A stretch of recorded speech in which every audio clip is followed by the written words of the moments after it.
BBC বাংলার সান্ধ্য অধিবেশন প্রবাহতে আপনাদের স্বাগত। আজ আপনাদের সাথে লন্ডন স্টুডিও থেকে আছি মানসী বড়ুয়া। বাংলাদেশের সর্বশেষ গুরুত্বপূর্ণ আপডেট সংবাদে আপনাকে স্বাগত। শুরুতেই সংবাদ শিরোনাম, পরে বিস্তারিত।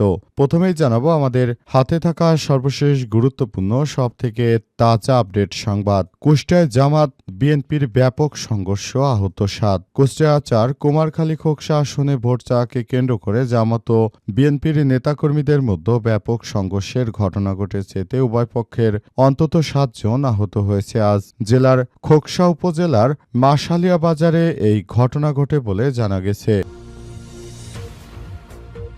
এরপর জানাবো জামাতের 41 দফা নির্বাচনী ইশতেহার ঘোষণা। আসন্ন ত্রয়োদশ জাতীয় সংসদ নির্বাচনকে সামনে রেখে আনুষ্ঠানিকভাবে নির্বাচনী ইশতেহার ঘোষণা অনুষ্ঠান শুরু করেছে জামাত ইসলাম। দলটি তাদের ইশতেহারের নাম দিয়েছে জনতার ইশতেহার। রাষ্ট্র সংস্কার, সুশাসন এবং আত্মনির্ভর বাংলাদেশের রূপরেখাকে সামনে রেখে এই ইশতেহার উপস্থাপন করা হচ্ছে। এদিকে বিএনপি ক্ষমতায় গেলে ফরিদপুরকে বিভাগ করা হবে বললেন তারেক রহমান। বিএনপি চেয়ারম্যান তারেক রহমান বলেছেন, আমরা যদি ক্ষমতায় যেতে পারি তাহলে আগামীতে বাংলাদেশের ফরিদপুর জেলাকে বিভাগ করা হবে। তবে ইতিমধ্যেই অন্তর্বর্তীকালীন সরকারের প্রধান উপদেষ্টা ফরিদপুরকে বিভাগ হিসেবে ঘোষণা করেছেন। তবে কয়েকটি জেলা ফরিদপুরের বিভাগ হয়নি আপত্তি জানানোর ফলে আপাতত বিভাগ হওয়ার বিষয়টি এই মুহূর্তে স্থগিত রয়েছে। জানাবো সারা দেশে 1051 জন নির্বাহী ম্যাজিস্ট্রেট নিয়োগ দিয়ে প্রজ্ঞাপন জারি করল সরকার। ত্রয়োদশ জাতীয় সংসদ নির্বাচনে দায়িত্ব পালনের জন্য সারা দেশে 1051 জন নির্বাহী ম্যাজিস্ট্রেট নিয়োগ দিয়েছে সরকার। আজ জনপ্রশাসন মন্ত্রণালয়ের পেশনা 2 শাখা থেকে এ বিষয়ে প্রজ্ঞাপন জারি করা হয়েছে বলে বলা হচ্ছে।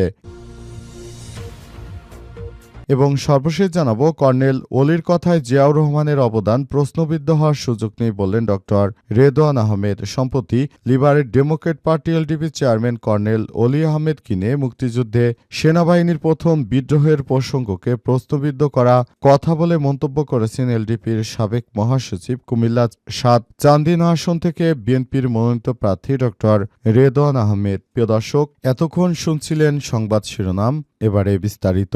তবে তার আগে বন্ধুরা অনুরোধ থাকবে এই সংবাদটিতে একটি লাইক দিন। এই চ্যানেলে আপনি নতুন হয়ে থাকলে আমাদের সংবাদটি দেখতে দেখতে চ্যানেলটি সাবস্ক্রাইব করে রাখুন। কমেন্ট করে বন্ধুরা আপনার মূল্যবান মতামত জানিয়ে দিন আপনি বিশ্বের কোন দেশ থেকে বা বাংলাদেশের কোন স্থান থেকে আমাদের সংবাদটি দেখছেন এবং শুনছেন। আর বন্ধুরা, সংবাদটি আপনার সোশ্যাল মিডিয়া ফেসবুকে শেয়ার করে বন্ধুদেরও দেখার সুযোগ করে দিন। গাজা যুদ্ধে আপনি যদি নিরীহ ফিলিস্তিনিদের ভালোবেসে থাকেন, কমেন্টে ইয়েস লিখে পুরো বিশ্বকে জানিয়ে দিন। এবারে বিস্তারিত। কুষ্টিয়া জামাত বিএনপির সংঘর্ষ, আহত 7। কুষ্টিয়া 4 কুমারখালী খোকসা আসনে ভোট চাওয়াকে কেন্দ্র করে জামাত ও বিএনপির কর্মী সমর্থকদের মধ্যে সংঘর্ষের ঘটনা ঘটেছে। এতে উভয় পক্ষের 7 জন আহত হয়েছে। আজ জেলার খোকসা উপজেলার মাশালিয়া বাজারে এই ঘটনা ঘটে। হামলার ঘটনায় একে অপরকে দোষারোপ করেছে বিএনপি ও জামাত ইসলাম। এই ঘটনায় আহত হলে বিএনপির 3 জন এবং জামাতের 4 জন কর্মী সমর্থককে খোকসা উপজেলা স্বাস্থ্য কমপ্লেক্সে ভর্তি করা হয়েছে বলে জানা গেছে। তারা মূলত ভোট চাওয়াকে কেন্দ্র করে এই ধরনের সংঘর্ষে জড়িয়েছিল বলে পুরো বিষয়টি জানা গেছে। হঠাৎই দেশের বিভিন্ন জায়গায় এই ধরনের অনাকাঙ্ক্ষিত ঘটনাগুলো ঘটছে এবং এই ধরনের ঘটনা থেকে সবাইকে বেরিয়ে আসতে হবে। পুরো বাংলাদেশের মানুষ এখন আর এই অনাকাঙ্ক্ষিত ঘটনা ঘটুক এই বিষয়টি কোনোভাবেই গ্রহণ করছে না। আশা করা হচ্ছে আগামী জাতীয় সংসদ নির্বাচনের আগে সবাই আরও বেশি দায়িত্বশীল ভূমিকা পালন করবে এবং এসব বিষয় নিয়ে সবাই কাজ করবে বলে বলা হয়েছে এবং এই বিষয়গুলোকে অত্যন্ত গুরুত্ব সহকারে দেখা হচ্ছে এবং বাংলাদেশের প্রতিটি জায়গায় এখন অনেক বেশি সাধারণ মানুষ কাজ করছে এবং তারা জানিয়েছে যে এই ধরনের ঘটনা আসলে খুবই গুরুত্ব সহকারে দেখা হচ্ছে এবং বিএনপির সন্ত্রাসীরা জামাতের নেতাকর্মীদেরকে এই বিষয়টি দেখতে হবে।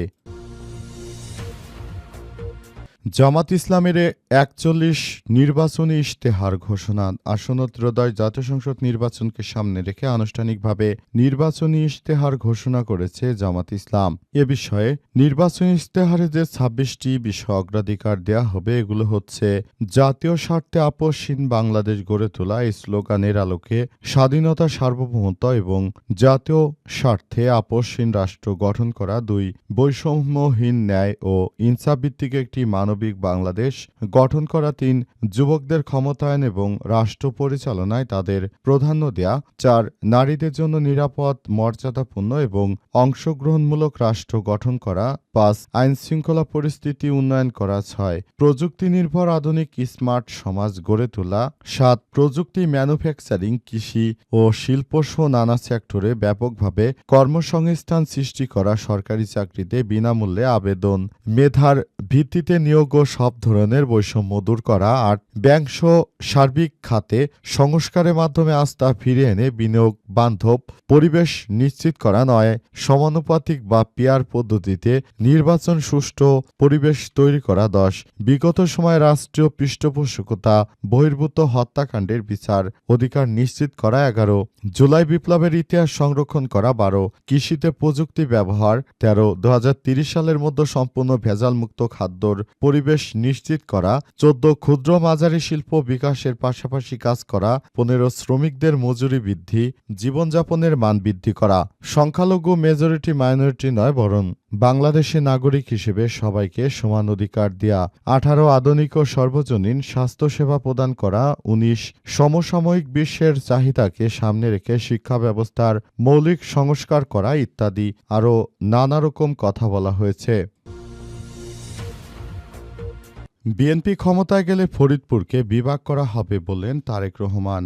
বিএনপির চেয়ারম্যান তারেক রহমান বলেছেন, আমরা যদি ক্ষমতায় যেতে পারি তাহলে আগামীতে ফরিদপুরকে বিভাগ করা হবে, কিন্তু সরকারের পক্ষ থেকে ফরিদপুরকে ইতিমধ্যেই বিভাগ হিসেবে ঘোষণা করা হয়েছে। কুমিল্লাকেও বিভাগ হিসেবে ঘোষণা করা হয়েছে, তবে নানা জটিলতার কারণে আপাতত বিভাগ পুরোপুরি কার্যকর হওয়ার বিষয়টি এখন পর্যন্ত আপাতত স্বাভাবিক প্রক্রিয়ায় চলছে বলে জানা গেছে এবং জন্য মূলত এই বিষয়গুলো এভাবেই চলছে। অন্তর্বর্তীকালীন সরকারের প্রধান উপদেষ্টা প্রফেসর ড. মোহাম্মদ ইউনূসের সরকার নতুন বাংলাদেশ গড়ে তোলার জন্য তিনি ইতিমধ্যেই সবাইকে নিয়ে কাজ শুরু করেছেন। তিনি মনে করেন এবারের জাতীয় সংসদ নির্বাচনটা হবে ইতিহাসের সবথেকে ভালো এবং সুন্দর নির্বাচন এবং এই নির্বাচনে কোনো ধরনের অনাকাঙ্ক্ষিত ঘটনা না ঘটুক এই প্রত্যাশা করেছে সবাই। ফরিদপুর বিভাগকে তাই বাস্তবায়ন করার ক্ষেত্রে তারেক রহমান একই ধরনের কথা বলেছেন এবং তিনি বলেছেন তিনি নাকি বিভাগ করবেন, কিন্তু অলরেডি শেখ হাসিনার সময় থেকে ফরিদপুরকে বিভাগ হিসেবে ঘোষণা করা হয়েছে এবং এটি বিভাগ যে হবে সেটি একরকম বাস্তব কথা। তবে তারেক রহমানের বিভাগ করা লাগবে না, ইতিমধ্যেই ফরিদপুর বিভাগ হিসেবে প্রতিষ্ঠিত হয়ে রয়েছে। সারা দেশে ১,০৫১ নির্বাহী ম্যাজিস্ট্রেট নিয়োগ দিয়ে প্রজ্ঞাপন জারি করল সরকার। ত্রয়োদশ জাতীয় সংসদ নির্বাচনে দায়িত্ব পালনের জন্য সারা দেশে ১,০৫১ জন নির্বাহী ম্যাজিস্ট্রেট নিয়োগ দিয়েছে অন্তর্বর্তীকালীন সরকার। আজ মঙ্গলবার ৩ ফেব্রুয়ারি জনপ্রশাসন মন্ত্রণালয়ের পেশন ২ শাখা থেকে এ বিষয়ে প্রজ্ঞাপন জারি করা হয়েছে। উপসচিব নূরে আলমের সই করা ওই প্রজ্ঞাপনে বলা হয়েছে, নিয়োগপ্রাপ্ত এসব কর্মকর্তা এক্সিকিউটিভ ম্যাজিস্ট্রেট হিসেবে নামের পাশে উল্লেখিত জেলা ও অধিক্ষেত্রে আগামী ৮ ফেব্রুয়ারি থেকে ১৪ ফেব্রুয়ারি পর্যন্ত মোবাইল কোর্ট আইন ২০০৯-এর ৫ ধারা অনুযায়ী দায়িত্ব পালন করবেন। এর মধ্যে রংপুর, রাজশাহী, ময়মনসিংহ, ঢাকা বিভাগের জেলাগুলোতে নিয়োগপ্রাপ্ত এক্সিকিউটিভ ম্যাজিস্ট্রেট বৃহস্পতিবার ৫ ফেব্রুয়ারি সকাল ১০টা এবং খুলনা, বরিশাল, চট্টগ্রাম, সিলেট বিভাগের জেলাগুলোতে নিয়োগপ্রাপ্ত এক্সিকিউটিভ ম্যাজিস্ট্রেট একই দিন দুপুর ২:৩০ থেকে ভার্চুয়ালি জুম মিটিং এর মাধ্যমে আবশ্যিক প্রশিক্ষণ কার্যক্রম শুরু করবেন। এক্ষেত্রে জুম মিটিং এর আইডি ও পাসওয়ার্ড সংশ্লিষ্ট কর্মকর্তাদের মোবাইল ও ইমেইল পাঠানো হবে। সে সঙ্গে নিয়োগপ্রাপ্ত এক্সিকিউটিভ ম্যাজিস্ট্রেটরা আগামী ৭ ফেব্রুয়ারি সংশ্লিষ্ট বিজ্ঞ জেলা ম্যাজিস্ট্রেট বা রিটার্নিং অফিসারের নিকট আবশ্যিকভাবে যোগদানের রিপোর্ট করবেন। পরবর্তী সংশ্লিষ্ট জেলা ম্যাজিস্ট্রেট বা রিটার্নিং অফিসার তার অধিক্ষেত্রে যোগদান করা এক্সিকিউটিভ ম্যাজিস্ট্রেট যোগদান সংক্রান্ত প্রতিবেদন একই তারিখে রাত ৮টার মধ্যে জনপ্রশাসন মন্ত্রণালয়ে প্রেরণ করার নির্দেশনা দেওয়া হয়েছে বলে জানানো হয়েছে।